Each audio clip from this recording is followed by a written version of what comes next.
வணக்கம். பாமகவின் நிறுவன தலைவர் ராமதாஸ் அவர்கள் தற்பொழுது நலம் பெற்று பொது வாழ்க்கை பணிகளை மேற்கொள்ள வேண்டும் என முதலமைச்சர் மு.க.ஸ்டாலின் அவர்கள் தற்பொழுது தன்னுடைய சமூக வலைதள பக்கத்தில் பதிந்திருக்கிறார். அதே போன்று தொலைபேசி மூலமாக தொடர்பு கொண்டு அவரை உடல் நலம் குறித்தும் நலம் விசாரித்திருப்பது குறிப்பிடத்தக்கது.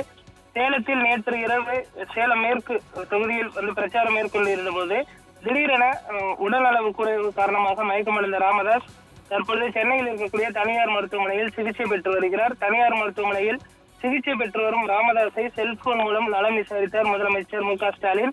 ராமதாஸ் முழுவதுமாக குணமடைந்து பொது வாழ்க்கை பணிகளை சிறப்புட செய்திட வேண்டும் என்று முதலமைச்சர் மு.க.ஸ்டாலின் அவர்கள் தற்பொழுது தன்னுடைய வலைதள பக்கத்தில் தெரிவித்திருப்பதும் குறிப்பிடத்தக்கது. அதே போன்று அவர் விரைந்து உடல்நலம் பெற வேண்டுகிறேன். சேலத்தில் தேர்தல் பரப்புரையில் ஈடுபட்டிருந்த போது உடல்நல குறைவு ஏற்பட்டு மருத்துவமனையில் சிகிச்சை பெற்று வரும் மருத்துவர் ஐயா திரு ராமதாஸ் அவர்களை தொலைபேசி வாயிலாக தொடர்பு கொண்டு நலம் விசாரித்தேன். அவர் நல்ல முறையில் உடல்நலம் தேறி வருகிறார்.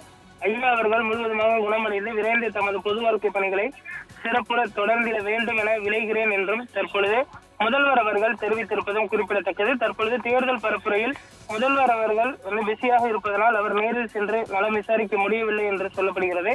விரைவில் அவர் சென்னை திரும்பியதற்கு பிறகு ராமதாஸை அப்போலோ மருத்துவமனையில் சென்று நலம் விசாரிப்பார் என்றும் தகவலானது வெளியாகி இருக்கிறது.